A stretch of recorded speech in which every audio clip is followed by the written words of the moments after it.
Rajman bil ghaib. Rajman bil ghaib itu adalah karena mereka hanya menerka saja terhadap barang-barang hal-hal yang gaib. Jadi hal gaib itu sesuatu yang memang tidak ada di depan kita. Secara kasat mata tidak ada di depan kita. Secara fisik kita tidak melihatnya. Nah, orang-orang Yahudi, Nasrani, dan termasuk orang-orang kafir Quraisy itu tidak mengetahui langsung bagaimana kisahnya, ceritanya Ashabul Kahfi itu. Maka kemarin dia hanya mereka-reka saja. Makanya dalam banyak hal kita itu kadang-kadang kan sering hal-hal yang kita tidak tahu, yang kita kadang-kadang menerka saja dengan hal-hal yang gaib itu. Jadi gaib itu biasa bisa terjadi hal yang memang kita tidak bisa menerkanya, di luar jangkauan pikiran kita. Nah, itu yang harus menjadi catatan bagi kita. Jadi kalau sesuatu yang memang kita sendiri tidak tahu, tidak pernah mengalaminya, tidak pernah melihatnya, bahkan tidak mampu memikirkannya, nggak usah pakai reka-rekaan gitu loh, kata Al-Quran itu.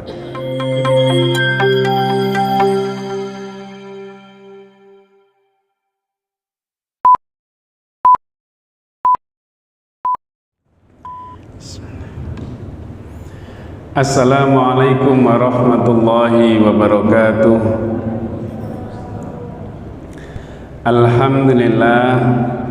Alhamdulillahilladzi anzala ala abdihil kitaba wa lam yaj'al lahu 'iwaja.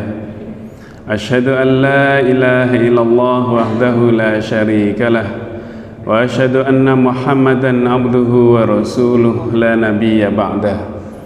Allahumma salli wa sallim wa barik ala nabiyyina Muhammadin wa ala alihi wa sahbihi wa mawalah.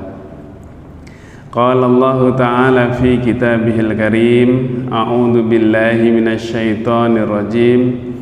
Bismillahirrahmanirrahim. Sayaquluna thalathatur rabi'uhum kalbuhum wa yaquluna khamsatun sadisuhum kalbuhum rajman bil ghaib wa yaquluna sab'atun wa thaminuhum kalbuhum qur rabbi a'lamu bi'iddatihim ma ya'lamuhum illa qalil fala tumari fihim illa mira'an dhahira wa la tastafti fihim minhum ahada. Bapak Ibu jamaah salat subuh yang dirahmati Allah, bersyukur kita diberi kenikmatan ruhaniyah dengan bisa menjalankan salat subuh berjamaah dan kemudian meneruskan dengan berzikir dan juga mengkaji ayat Al-Quran. Saya tidak lama-lama, memang sengaja beberapa belakangan ini kalau subuh biar cukup kurang lebih antara 15 menit sajalah. Ada banyak hal. Pertama, biar Bapak Ibu dan kita semua bisa meneruskan tilawahnya. Mungkin tilawah surat Al-Kahfinya belum selesai, jadi bisa diselesaikan. Yang kedua, bisa menyelesaikan zikir paginya, zikir doa paginya. Jadi saya sering memberikan, artinya sama-sama mengingatkan bahwa kalau orang sudah 40 tahun itu perlu membaca doa yang ada di dalam surat Al-Ahqaf ayat 15. Rabbi auzi'ni an ashkura ni'mataka allati an'amta alayya wa ala walidayya, dan seterusnya. Kalau sudah umur 50 tahun, ya mesti tidak harus 50 tahun, itu sudah waktunya banyak-banyak membaca zikir pagi dan sore. Ini penting karena doa-doa itu yang insya Allah akan menjadi perisai bagi kita, menjadi senjata bagi kita, menjadi pelindung bagi kita, dan sekaligus permintaan kita kepada Allah Subhanahu wa Ta'ala. Jadi kalau lama-lama, saya kira kalau dibaca 30 kali dalam satu bulan gitu, insya Allah nanti hafal sendiri sudah. Jadi nggak usah bawa teks, nggak usah bawa buku. Kalau masih pertama belum hafal, ya bawa buku, bawa catatannya nggak masalah. Orang berdoa aja ya, bawa sambil membaca juga nggak masalah. Lama-lama akhirnya hafal. Nah, kalau sudah kebiasaan itu enak. Nanti kalau sudah menjadi kebiasaan, kalau sudah tidak membaca itu tidak enak. Nanti setelah ayat ini itu ada nanti terkait dengan zikir dan kelupaan, zikir dan pikun dan seterusnya, nanti kita akan bahas. Nah, pada pagi hari ini saya ingin melanjutkan yaitu ayat yang ke-22 dari surat Al-Kahfi. Jadi kata Allah, jadi kalau setelah kita sebelumnya tentang ujian, jadi saya baru menyebut satu kemarin, yaitu ujian keimanan yang dialami oleh Ashabul Kahfi. Maka ujian yang kedua yang ada di dalam dijelaskan atau disebutkan di dalam surat Al-Kahfi itu adalah ujian kekayaan. Jadi ujian kekayaan nanti itu akan muncul ketika kita mulai membahas bagaimana ada dua orang yang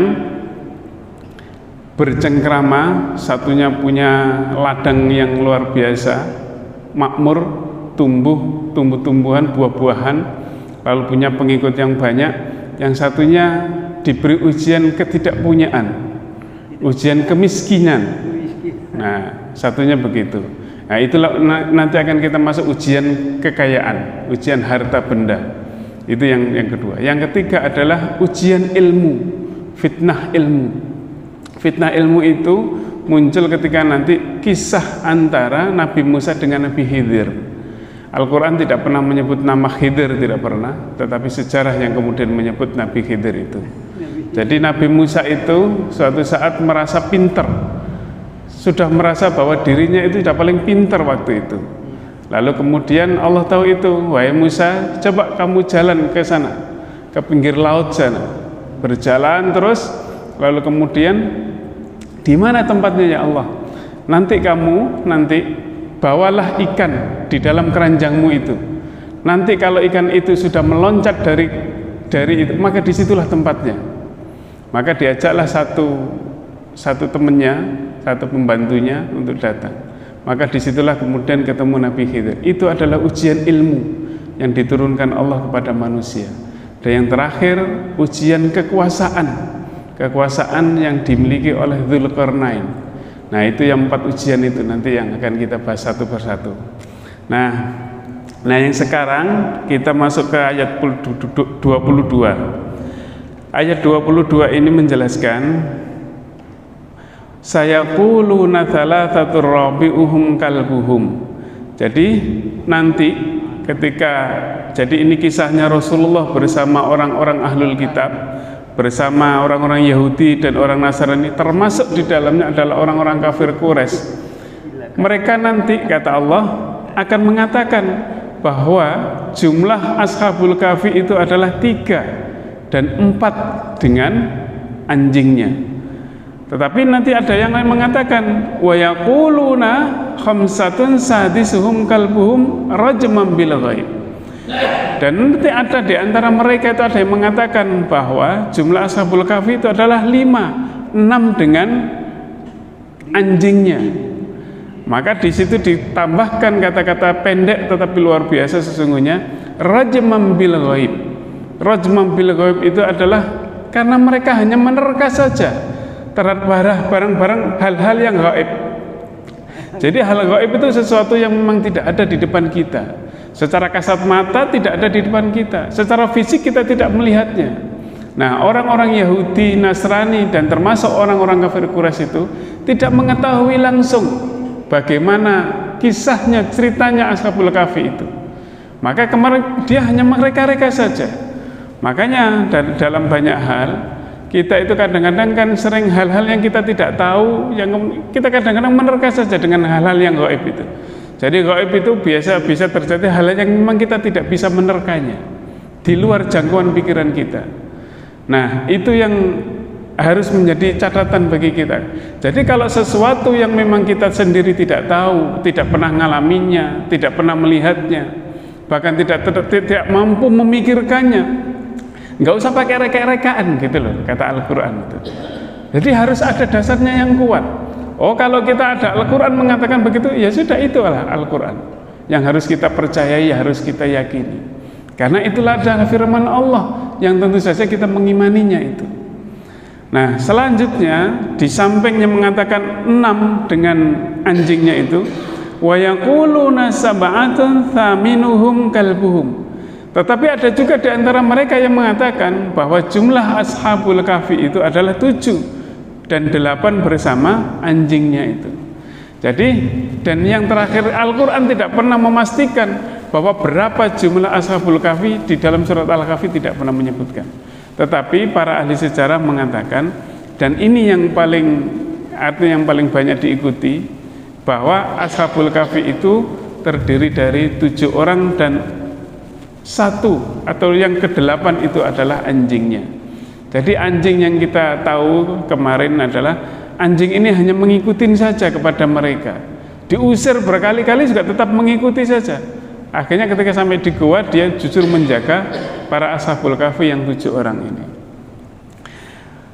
Maka setelah simpang siur atau beberapa pendapat dari para ahlul kitab itu, maka Allah mengatakan, kul, katakan wahai Muhammad kepada mereka, Rabbi a'lamu bi'iddatihim, sesungguhnya Tuhanku itu lebih tahu dengan jumlah mereka, dengan bilangan mereka. Ma ya'lamuhum illa qalil, mereka itu tidak tahu tentang ashabul kahfi itu kecuali hanya sedikit saja. Kata Allah begitu.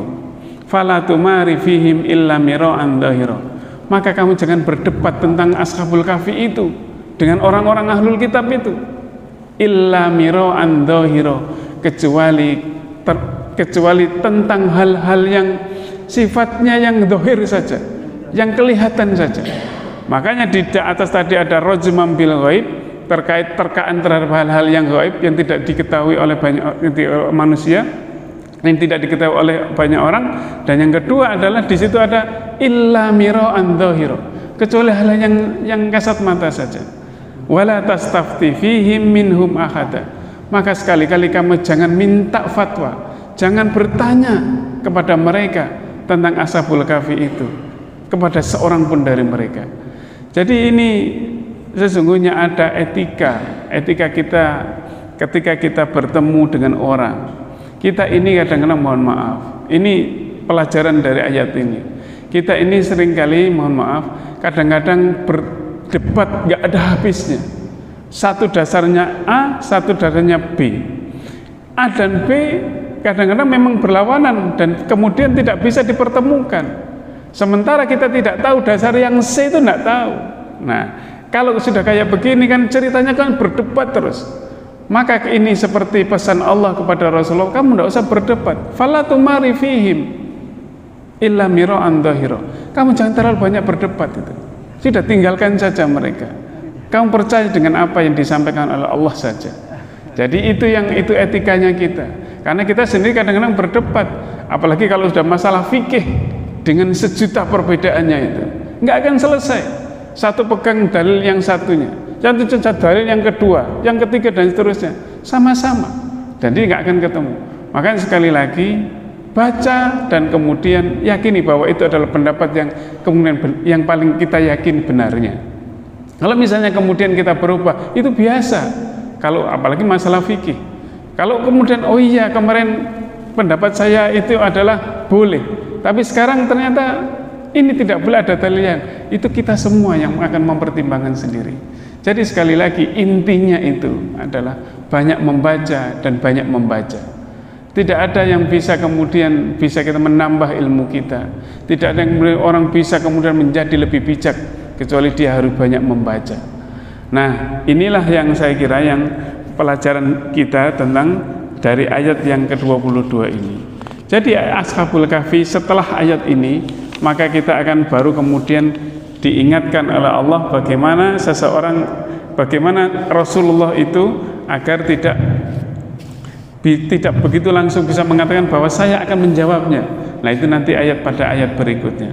Tetapi yang jelas bahwa ashabul kahfi dengan segala apa yang kita lihat ini kemudian menjadi penelitian atau mungkin diteliti, diamati oleh banyak orang. Jadi ada perbedaan, bahkan letak ashabul kahfi itu ada di mana, itu banyak perbedaan. Oh, apakah ada di dekat Turki sana, ada yang mengatakan di Irak, tetapi ada yang bahkan lebih masyhur itu adalah di Yordania. Nah, dari mana kemudian kita mengatakan bahwa itu ada di Yordania? dari penelitian sejarah banyak membuktikan bahwa di gua itu ada bangunan yang seperti kita jelaskan sebelumnya, ada bangunan di atasnya yang dulu disebut dengan gereja. Tetapi pada masa Bani Umayyah pada abad 3 Hijriah, pada masa Bani Umayyah setelah Khulafaur Rasyidin, itu kemudian dijadikan masjid. Bahkan beberapa orang Indonesia saya lihat pernah dilihat coba di media sosial itu ada artis yang sudah berfoto di depan pintu gua Ashabul Kahfi itu. Jadi ada banyak hal-hal yang membuktikan, kemudian bahwa 7 ditambah 1 anjing itu dibuktikan juga bahwa di dalam goa itu memang ada 7 tempat tidur dan anjing di dalamnya, yang di bawahnya, dan itu sebagai bukti bahwa mereka itu 7 dan 8, yang ke-8 adalah anjingnya. Jadi saya hanya ingin dari kisah Ashabul Kahfi ini saya ingin mengingatkan hikmahnya. Pertama, bahwa betapa sesungguhnya orang yang beriman, orang yang bertakwa itu insya Allah akan mendapatkan jalan keluar, akan diberi jalan keluar oleh Allah Subhanahu wa Ta'ala. Dan yang kedua, bahwa dengan mempelajari Ashabul Kahfi kita tahu betapa sesungguhnya kekuatan doa itu yang luar biasa.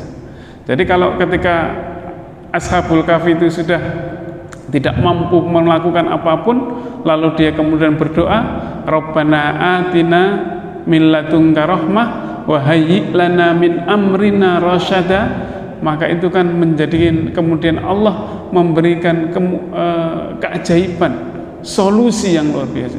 Jadi sama dengan kita, kalau kita kemudian berdoa kepada Allah, lalu kita yakin bahwa Allah yang akan menolongnya, maka kemudian Allah yang akan memberikan jalan keluar bagi kita. Kita ini sering kadang-kadang berdoa tetapi tidak yakin.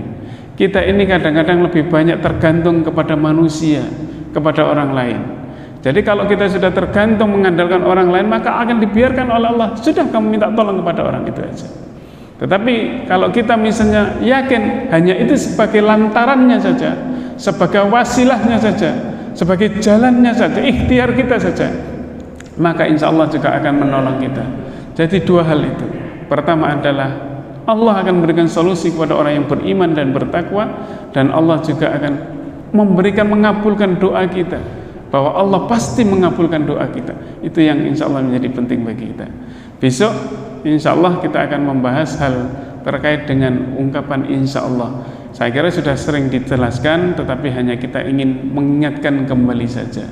Mungkin hanya ini yang dapat saya sampaikan. Semoga yang sedikit ini ada manfaatnya bagi kita semua, dan kita bisa menjalani hidup kita menjadi lebih baik dan lebih baik.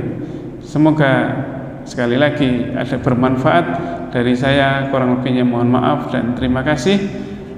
Nasrum minallah wa fathun qarib wa basyiril mu'minin. Subhanakallahumma wa bihamdika asyhadu an la ilaha illa anta astaghfiruka wa atubu ilaik. Wassalamualaikum warahmatullahi wabarakatuh.